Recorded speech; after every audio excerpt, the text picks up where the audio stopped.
Is there a dance or what, Ma?" Harris was by the sink, where Claire was pumping cold water into a steaming pan of hot water to cool it. "Yes, there's a dance and a party for the Halversons to help them rebuild. Their house burned." "Is there a picture show?" The tragic news didn't seem to bother Harris much. "Do we get a picture show?" She smiled and nodded. "I think so, yes." "Can we have pop?" he added. "Don't we get to have pop for the picture show?" She didn't answer that one, but instead bent his head over the sink and started cleaning it in much the same way she or Glennis cleaned the separator parts after milking, pouring hot water on a spot, scrubbing with a stiff bristled brush until he screamed, or actually well after he screamed, ignoring the cries for mercy and some first-rate profanity, and then doing another spot. I stood watching all of this, not thinking that I would be next until Harris was done, literally and figuratively, and then Claire turned to me. "Put your head over the sink, dear. You look like you've been swimming in manure." I did so, and in moments understood why Harris had screamed so hard. It felt like the brush was made of nails. She dug and probed at every crevice and opening on my head, pouring scalding water between bouts of scrubbing until I felt like all my skin was gone. "There," she said, pouring water the color and consistency of the Mississippi down the sink from the dishpan. "Now you're clean. We'll go right after chores, so you two stay clean and change clothes after we milk." Harris went out the door at a run, jumped off the porch down into the grass, and ran around in circles, prancing like he was riding a horse. "Maybe it'll be Jean." "What are you talking about?" I was still hurting from the scrubbing, and felt to see if any of my ears remained. "Jean Artery, you dope. Didn't you hear what she said? They're going to have a movie show. There ain't but about 3 picture shows in the world, and one of them is Jean Artery." "You mean Gene Autry?" "Right. He runs around shooting things, and he never misses. You ought to see it. He could shoot the gun clean out of somebody's hand and never a miss. Man, I hope it's that Gene Artery picture show.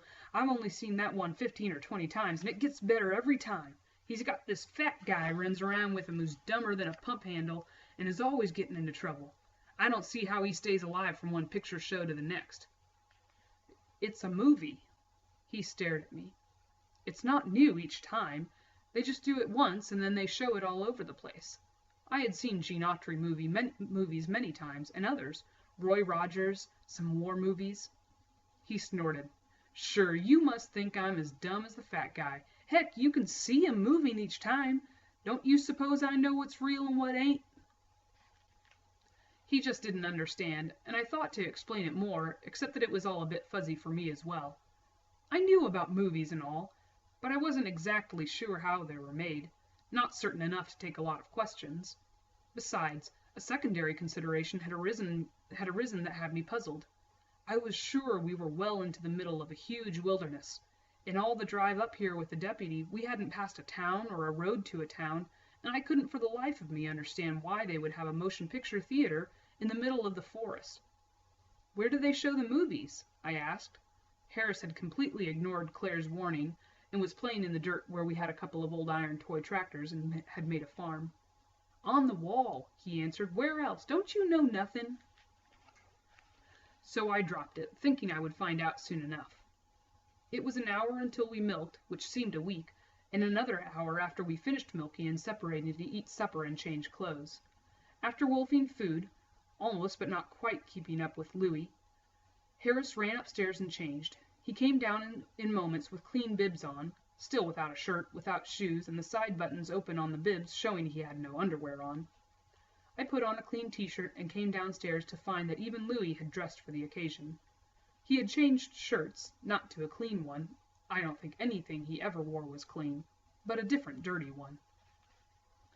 Newt and Claire and Glennis were all fresh and clean. Newt was wearing a newly ironed work shirt, and I realized I had seen Claire ironing it 2 days before, heating the iron on the back of the stove and pressing a bit at a time.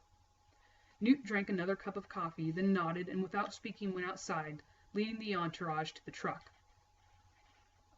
The truck was old. How old was and is open to conjecture, as was the actual make.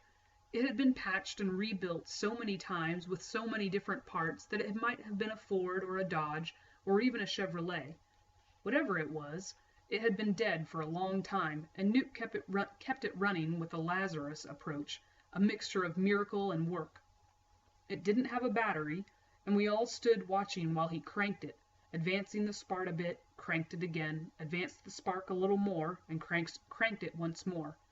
This time it kicked so hard it nearly broke his arm. He swore eloquently. I began to understand where Harris found his ability, and then backed off on the spark, cranked once more, and it started with a sound like the pistons were exchanging holes. He stood smiling, and we all clambered in. That is, Glennis, Claire, and Newt got in the front. Louis climbed in the rear of the truck and sat on the bed, his back to the cab, and Harris and I joined him.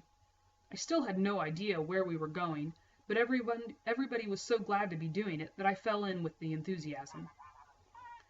"We don't get to go to town that often," Harris screamed. A full bellow was necessary to override the sound of the engine. There was no muffler at all, and very little tailpipe.